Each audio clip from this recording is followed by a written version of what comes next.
I've been really fortunate. I think one of the ways I've stayed sane in all the consulting work I've done is I've talked to everyone I can in train stations, in airports, whatever, to hear their story of how they make meaning out of their work. How do you find something important in your work? And out of that, I have heard a lot of people sorting out compromises, sorting out what they can do and what they can't do and what feels right and what feels wrong. And tonight I'm going to share some of those stories. I do have to disguise some of the industries, some of the names, out of an agreement or respect for the people involved, because there are some things that were harmful and they don't feel comfortable about. Tonight, one person was particularly on my mind as an example of sorting out the compromises we should make and the ones we shouldn't. This was Julie. And I met with her just up the street. Do any of you know the restaurant, the Metropole? It's up on Sutter. It's a great little French bistro. So we met there. I had my little digital tape recorder and we were listening. And I asked her, as my interviews required, tell me your work journey. Tell me the story of your work journey and what guided you when you made your most important decisions.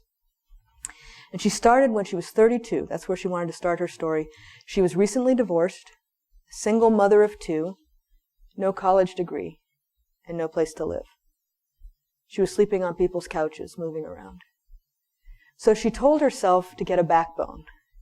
And she said, I decided, I could see she got really emphatic when she said this.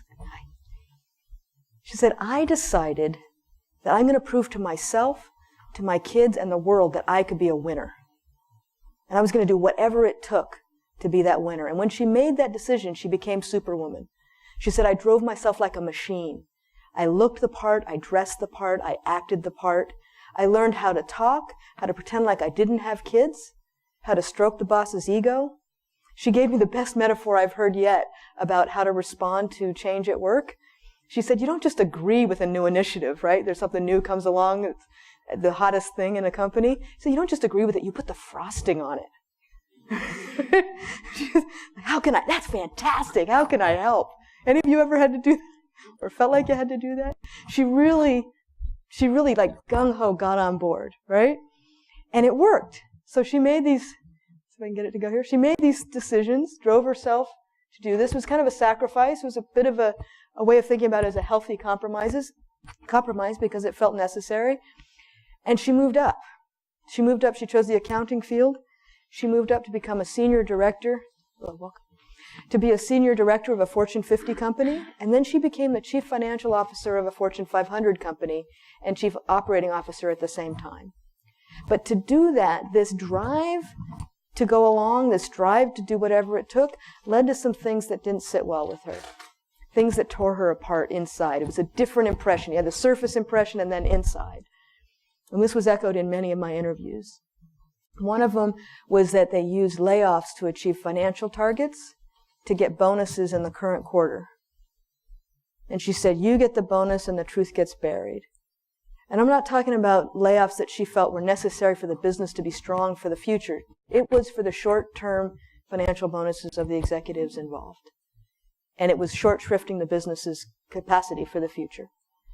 Then she went even further. She said, I turned a blind eye when they laid off entire departments to avoid firing people they didn't like, to avoid discrimination charges.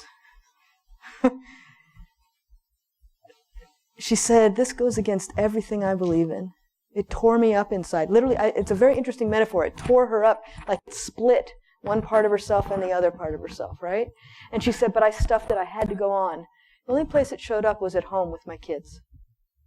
Does that sound familiar? The stress of doing this, of being someone that wasn't true to her, showed up in her home life. But she kept going. She felt she had to. She said that in the end, in a fear-based culture, it felt like I had to kill or be killed. And so as she did that, she was getting promotions, vacations, the nice home, the nice car. And then one day, at this peak of her career, her kids sat her down, now 19 and 20 years old. They said, Mom, come in here. We want to talk to you. We want to tell you, truthfully, we don't like you very much as a person.